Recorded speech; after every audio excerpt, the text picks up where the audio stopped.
I didn't make the phone call. I didn't schedule the appointment or the day.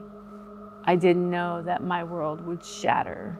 I remember them handing me a piece of paper to sign, all caps print that said you could die. I signed that document, but I couldn't tell you what it said.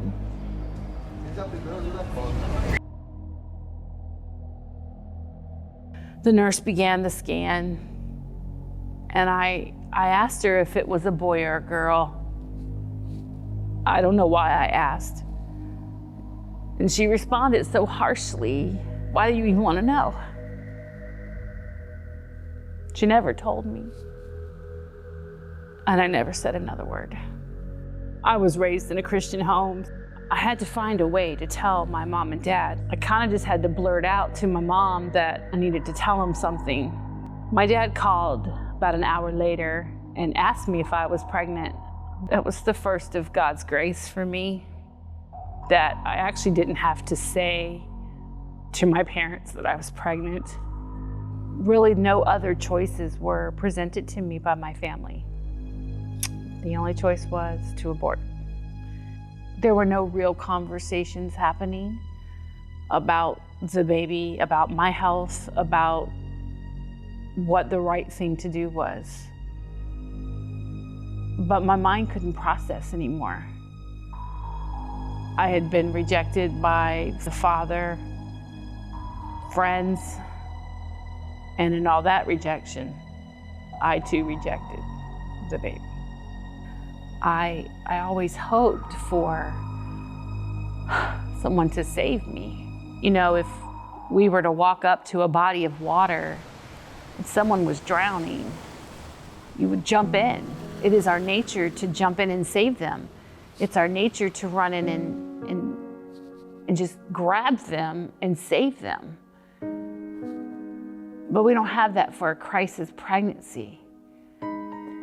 See, I was drowning and nobody jumped in to save me.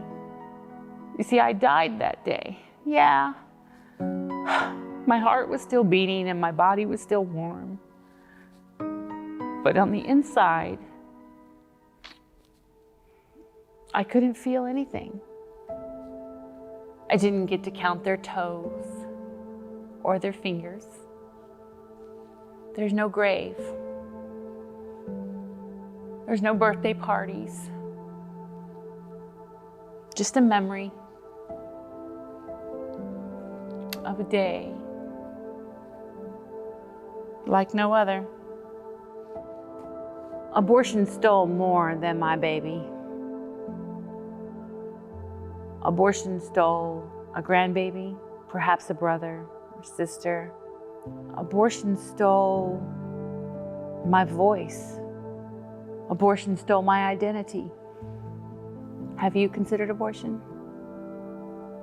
Have you thought about what to do in a crisis pregnancy?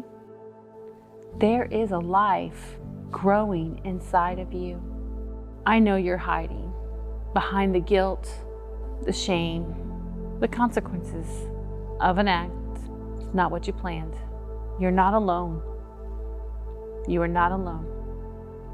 I lost my voice that day, and now I fight every day to have my voice back. But I do take great comfort in God did not forsake my child. God has been faithful. And I'm excited to go to heaven and meet my baby. And that gives me hope. I still have a long way to go in my healing process. That gives me hope that my baby is right next to Jesus.